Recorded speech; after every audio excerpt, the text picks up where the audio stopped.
जी, नमस्ते, मेरा नाम कमर आगा है। आज के इस पॉडकास्ट में हम बात करेंगे पाकिस्तान में इंटरिम गवर्नमेंट के गठन और में कब होगा, कैसे होगा, इसलिए की प्रक्रिया शुरू हो गई है।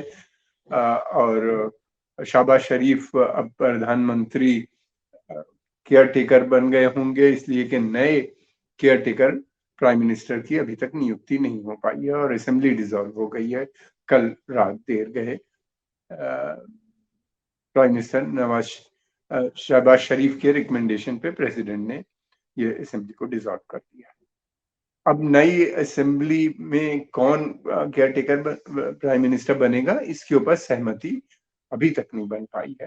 हालांकि पीपीपी जो पार्टी है और उसके नवाज शरीफ की जो पार्टी है पीएमएलएन, जिसके प्रधानमंत्री जो थे शहबाज शरीफ, इनकी आपस में बातचीत चल रही है, लेकिन किसी मसले पे कोई सहमति नहीं बना पाए हैं। दूसरी चीज ये है कि रूल के हिसाब से 90 दिन के अंदर मैक्सिमम नई गवर्नमेंट बन जानी चाहिए, इलेक्टेड गवर्नमेंट बन जानी चाहिए। इंटरिम गवर्नमेंट का बेसिक काम जो होता है वो एक इलेक्टेड गवर्नमेंट के टर्म खत्म होने से लेके दूसरे इलेक्टेड गवर्नमेंट के बनने तक का जो पीरियड होता है उसको एक से पावर लेती है, जो जाती होती है आउटगोइंग गवर्नमेंट से, और नई जो गवर्नमेंट बनती है उसको हैंड ओवर कर देती है पावर।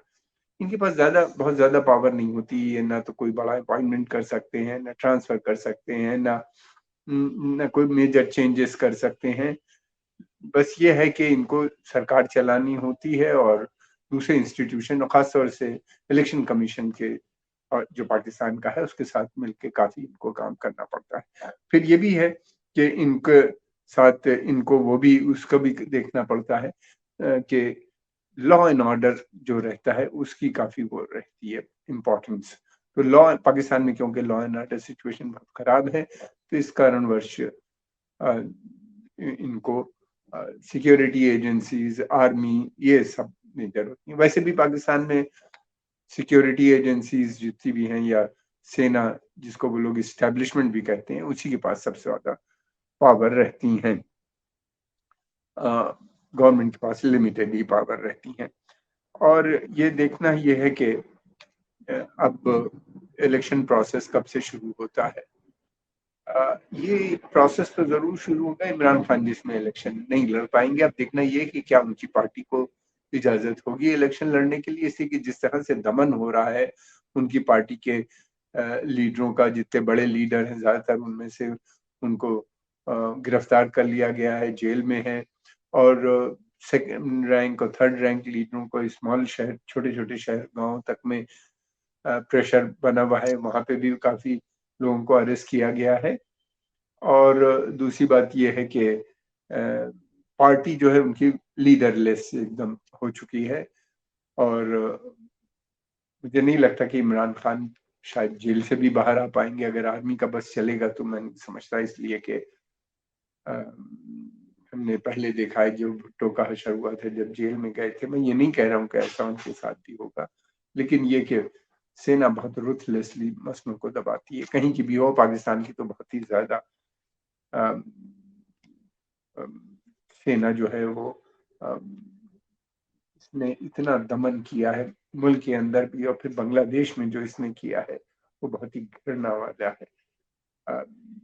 बिल्कुल डिसिप्लिन नहीं है इसकी। वहां हजारों हजार लड़कियों का रेप किया, औरतों का, इन्होंने बांग्लादेश में, जबकि ये मुसलमान इस्लाम के नाम पे, और जिन लड़कियों का रेप किया गया था वो भी मुसलमान थी। और फिर उसके अलावा बेपनाह लोगों को मारा गया बांग्लादेश बनने से पहले जो पीरियड था जब ये इस किस्म की आर्मी है, ये बहुत ही ब्रूट आर्मी है। ये किसी भी हद तक जा सकती है, कुछ भी कर सकती है अपनी को सत्ता में बनाए रखने के लिए।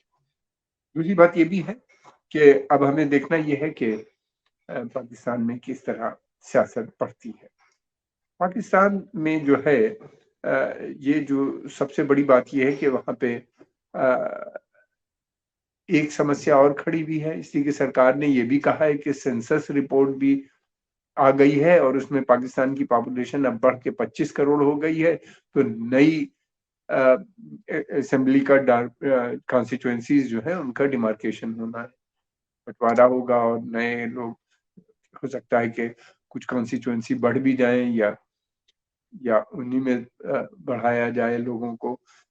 ये सारी चीजें होंगी। ये प्रक्रिया तो बहुत लंबी होती है, इसमें तो साल 1.5 साल कुछ भी लग सकता है। वैसे उन्होंने कहा है कि फरवरी मार्च तक उम्मीद है कि पूरी हो जाएगी। तो लगता है कि इलेक्शन काफी लंबे समय के लिए हो गए हैं। दूसरे ये कि इलेक्शन क्या ही होंगे, अ, जो मेन पॉलिटिकल पार्टी थी जिसकी जो सबसे ज्यादा पॉपुलर है इमरान खान की, उसको तो ये अ, बिल्कुल लड़ने नहीं देंगे किसी भी सूरत में, उसको जीतने नहीं देंगे। अगर लड़ेगी भी तो वो जीत नहीं सकती। और दूसरी बात ये है कि अब जो बचे हैं वो पीडीएम यानी जो पाकिस्तान डेमोक्रेटिक मूवमेंट के जो लोग हैं, 4-6 जो पॉलिटिकल पार्टीज हैं, बेसिकली तो जो देखा जाए तो वो अ, 3 ग्रुप्स हैं जो बहुत पावरफुल हैं। एक तो नवाज शरीफ की जो पार्टी है, पाकिस्तान मुस्लिम लीग नवाज शरीफ जिसे कह जाती है, और दूसरे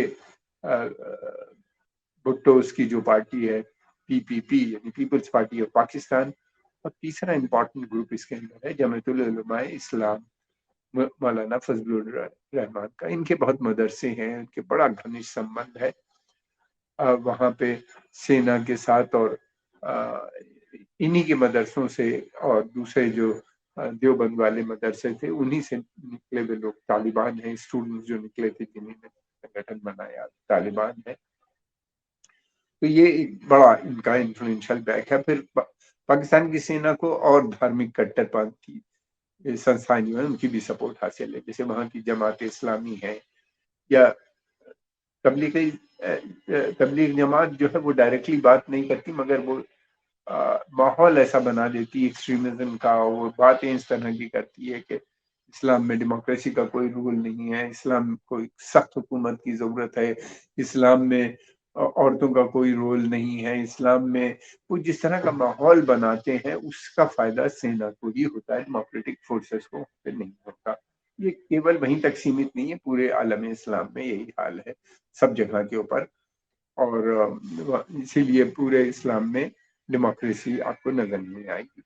तो ये जो संगठन है ये आर्मी के सपोर्ट में, इनका मेन सपोर्ट आर्मी है। आर्मी इनको हमेशा एक किसी न जो भी संगठन बनता है उसमें इनको जोड़ देती है और ये उनके इशारों पे काम भी करते हैं।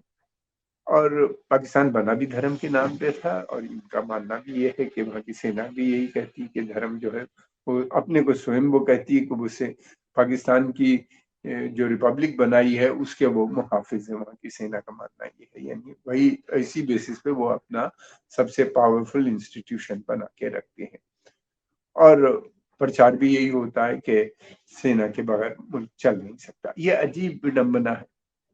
पाकिस्तान धर्म के नाम पे बना और धर्म को के नाम पे बना, लेकिन चलाने के लिए उसको सेना की जरूरत पड़ती है। अगर सेना हट जाए तो मुल्क कोलैप्स होने लगता है। ये एक बड़ी समस्या है इसमें कुछ।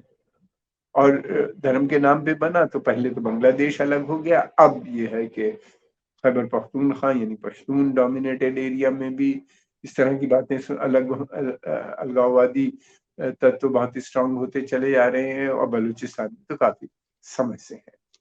तो ये एक इसलिए सेना का रोल बढ़ता चला जा रहा है वहां के ऊपर। दूसरा ये भी है कि ये जो एक्सट्रीमिस्ट ऑर्गेनाइजेशन है इनके बगैर सेना चल भी नहीं सकती, इसलिए यही उसको मान्यता प्रदान करते हैं। जमात हो, देवबंद हो या दूसरे धार्मिक संस्थान जितने भी हैं, अगर ये कू करते हैं। और कू जो है पाकिस्तान की, उसमें हमने देखा है कि 3 बार बड़े कू हो चुके हैं, मेजर कू हो चुके हैं और वो सत्ता में रहे हैं। यानी पूरी अगर देखा जाए तो पाकिस्तान का जब से गठन हुआ है उसमें आधे से ज्यादा पीरियड जो है वो सेना ने कंट्रोल किया है, सेना का राज रहा है। और बाकी आधे पीरियड में उसने इनडायरेक्टली वहां पे राज किया और जो भी बोला है उसको उसके खिलाफ बोला है, उसकी उन्होंने या तो वो मारा गया है या उसको देश छोड़ के जाना पड़ा है या जेल में, जैसे इमरान खान साहब इस वक्त जेल में। अब इंटरिम गवर्नमेंट के मतलब ये है कि सेना का पूरा कंट्रोल रहेगा। अब सेना तय करेगी कि कब उसको इलेक्शन कराना है, कैसे कराना है। इंटरिम गवर्नमेंट तो एक सामने मुखौटा होगा जो उनके ऊपर करेगा। जब भी वो देखेंगे कि हालात ठीक हैं ऐसे हैं कि उसके अंदर उनकी फेवरेट पार्टीज यानी ये जो है पीडीएम, ये जीतने की स्थिति में है, तो वो इलेक्शन करा के इनको जिता के और फिर इनको इन नवाज शरीफ साहब की जो पार्टी के में शहबाज शरीफ साहब है, उन्होंने तो साफ साफ कहा है कि बगैर सेना की मदद के हुकूमत चलाना मुश्किल है पाकिस्तान के अंदर, जिस तरह की वहाँ की स्थिति। तो इसके मतलब ये है कि बगैर उनके सेना का कोऑपरेशन आने वाले समय में भी बना रहेगा। अगर वो या नवाज शरीफ, हालांकि नवाज शरीफ की सेना से बाद में नहीं बनती थी, हालांकि वो भी उनका धार्मिक संस्थाओं से बड़ा अच्छा संबंध रहा है हमेशा से। ज़ियाउल हक साहब उनको पावर में उनको पॉलिटिक्स में लेके आए थे, ये उनके खास चेले रहे हैं और जमात इस्लामी और जमीयतुल उलमा इस्लाम और दूसरे सब कट्टरपंथी संस्थाएं जो थी उनको हमेशा से सपोर्ट रही। अब देखना यह है कि पाकिस्तान के अंदर दो बड़ी क्राइसिस है। एक तो पॉलिटिकल इनस्टेबिलिटी क्राइसिस तो है ही, उसके साथ साथ इकोनॉमिक इनस्टेबिलिटी भी लगातार बढ़ती जा रही है। ऐसे में क्या इंटरिम गवर्नमेंट इस जटिल समस्या का कुछ समाधान पा पाएगी? इससे कि लंबे समय तक इनको कार्य करना है, जब तक कि सेंसस, जैसा कि ये कह रहे हैं कि सेंसस आ गया है, इसलिए सेंसस के हिसाब से डिमार्केशन करना है कॉन्स्टिट्यूएंसीज का। तो अगर ऐसा होता है तो फिर तो इनको 1 साल 1.5 साल हुकूमत में रहना पड़ेगा, या और कम या ज्यादा, जितना भी हो पता नहीं। क्या वो इस माहौल, इस हालात को संभालने में समर्थ रहेंगी, या धीरे से आदमी इनके सामने आ जाएगी, सामने ही खुल के आना पड़ेगा, एक और सत्ता इनसे हासिल कर लेगी? क्या होगा ये अभी कहना जरा मुश्किल है, हम लोग को इंतजार करना चाहिए। अमेरिका ने भी चिंता जताई है, मगर ये कहा है कि हमारा काउंटर टेररिज्म पे कोऑपरेशन अमेरिका के साथ जारी है, यानी हम के लिए पाकिस्तान अभी भी काफी इम्पोर्टेंट है। और हमने देखा है पिछले कुछ समय से पाकिस्तान के संबंध भी लगातार अमेरिका से अच्छे होते हुए नजर आते हैं। जब संबंध बिगड़े थे तो पाकिस्तान को जो था फाइनेंशियल एक्शन टास्क फोर्स के ग्रे लिस्ट में था, लेकिन जब पाकिस्तान ने कोऑपरेट किया और दोहा में अफगान अमेरिकन जो तालिबान की अमेरिकन से बातचीत हुई और उसके बाद तालिबान को धीरे से पावर भी हैंड ओवर हो गया, वो पावर में भी आ गए। तो वो जब बातचीत सक्सेसफुल होने लगी तो उन्हीं ने पाकिस्तान को ग्रे लिस्ट से बाहर निकालने में मदद की। फिर अब नया एक लगता है कि कुछ एग्रीमेंट हुआ है, इसलिए कि $3 बिलियन का आईएमएफ से लोन भी मिल गया। तो लगता है कि पाकिस्तान अब राजी हो गया है अमेरिकन इंटरेस्ट को उस क्षेत्र में आगे बढ़ाने के लिए। बड़े मेजर डेवलपमेंट हो रहे हैं। किस तरफ पाकिस्तान की पॉलिटिक्स जाएगी, क्या होगा, इस तरह की पॉलिटिकल सिचुएशन तो सुधर भी जाती, इकोनॉमिक सिचुएशन संभालना मुश्किल काम होता है। और अगर लंबे समय तक इकोनॉमिक सिचुएशन नहीं सुधरी तो जो भी गवर्नमेंट इलेक्शन भी अगर होगा तो मैं समझता हूँ कि वायलेंस उसमें होने का डर ज्यादा नजर आता है। आज के इस पॉडकास्ट में हम इतनी बात करेंगे, आइंदा हम फिर एक नए सब्जेक्ट पे आपसे मुखातिब होंगे। दूसरी बात ये भी है कि हम चाहते हैं कि आप अपने कमेंट जरूर लिखें, और दूसरे ये भी अपने सुझाव भी हमको दें। अगर आपको प्रोग्राम पसंद आया है तो इसको औरों के पास भी प्रमोट करें। आपका बहुत बहुत धन्यवाद, आपने समय निकाल के हमारे इस प्रोग्राम को देखा।